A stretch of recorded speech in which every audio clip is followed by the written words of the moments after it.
একটা কথা, একটা বাক্য আপনার সামনে, কয়েকটা বাক্য মাননীয় বিরোধী দলের সদস্যদের সহ এই সংসদে উপস্থাপন করতে যাই।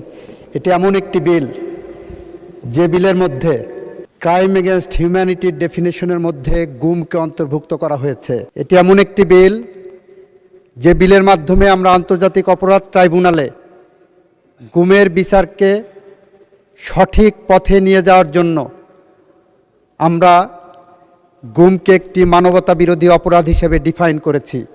সেই কারণে মাননীয় স্পিকার, যারা গুমের আইন নিয়ে আমরা গুম চাচ্ছি না, গুমের বিচার চাচ্ছি না বলছেন, তাদের জন্য বলছি এই আইনটা ভালো করে পড়ে দেখবেন যে গুমটা ক্রাইম এগেনস্ট হিউম্যানিটিতে ছিল না, গুমটা ক্রাইম এগেনস্ট হিউম্যানিটির মধ্যে আমরা অন্তর্ভুক্ত করে গুমের ব্যাপারে আমরা যে বিচার করতে বদ্ধপরিকর সেইটারই একটি ডেমনস্ট্রেশন এই আইনের মধ্যে আমরা এনেছি। মাননীয় স্পিকার, আমি মোহাম্মদ আসাদুজ্জামান, মন্ত্রী, আইন, বিচার ও সংসদ বিষয়ক মন্ত্রণালয়, ইন্টারন্যাশনাল ক্রাইমস ট্রাইব্যুনালস অ্যাক্ট 1973 এর অধিকতর সংশোধনকল্পে আনিত international crimes tribunals amendment bill 2026 উত্থাপিত আকারে পাশ করার জন্য আপনার সামনে উপস্থাপন করছি। বিলটি পাশ করা হোক।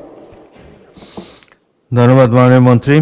সংসদের সামনে প্রশ্ন হচ্ছে, সংসদে উত্থাপিত আকারে international crimes tribunals amendment bill 2026 পাশ করা হোক। যারা এই প্রস্তাবের পক্ষে আছেন তারা হ্যাঁ বলুন, যারা এই প্রস্তাবের বিপক্ষে আছেন তারা না বলুন। আমার মনে হয় সর্বসম্মতিক্রমে হ্যাঁ জয়যুক্ত হয়েছে, হ্যাঁ জয়যুক্ত হয়েছে, হ্যাঁ জয়যুক্ত হয়েছে। অতএব সংসদে উত্থাপিত আকারে international crimes tribunal amendment bill 2026 সর্বসম্মতিক্রমে পাশ হলো। বিরোধী দলের নেতা বলুন। মাননীয় স্পিকার, আপনাকে ধন্যবাদ। এই বিলটি পাশ করা প্রসঙ্গে মাননীয় আইনমন্ত্রী যে কথাগুলো বলেছেন, আমার কাছে এটা অনাহুত এবং এইটার সাথে আমি এটাকে সম্পৃক্ত মনে করি না। এই অংশটা না বললেই ভালো হতো। ওই নির্দিষ্ট সময় যখন আসবে তখন আলোচনায় আমরা অংশগ্রহণ করব। এখানে এই ব্যাপারে আর কিছু বলতে চাচ্ছি না। ধন্যবাদ আপনাকে। মাননীয় আইনমন্ত্রী, এই সম্পর্কে তো কেউ আপত্তিও দেয় নেই। আপনি যে সর্বশেষ যে কথাটি বললেন, কোনো আপত্তি তো এই সংসদে কারো কাছ থেকে শুনি নেই আমরা। আপনি কিছু বলবেন? আইনমন্ত্রীকে মাইক দিন। বাইরে গুমের বিচার করার ব্যাপারে এই সরকারের সদিচ্ছাকে অনেকে প্রশ্ন তোলার চেষ্টা করেছেন। সেই কারণে এই বিলটাকে আমরা উপস্থাপনের আগে আপনার সামনে ক্লিয়ার করলাম যে আমরা গুমের ব্যাপারে, গুমের বিচার ব্যাপারে কতটা কমিটেড।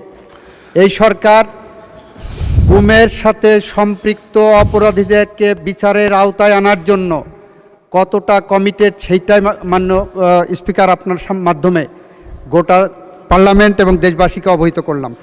মাননীয় মন্ত্রী, বাইরে কত লোক কত কথা বলে, আপনি সংসদের মধ্যে আলোচনা, ধন্যবাদ, আপনি সংসদের আলোচনার মধ্যে সংসদ সদস্যদের বক্তব্যের মধ্যে আপনার বক্তব্য সীমাবদ্ধ রাখেন। বাইরের কথা শোনার প্রয়োজন জাতীয় সংসদে এখন নাই।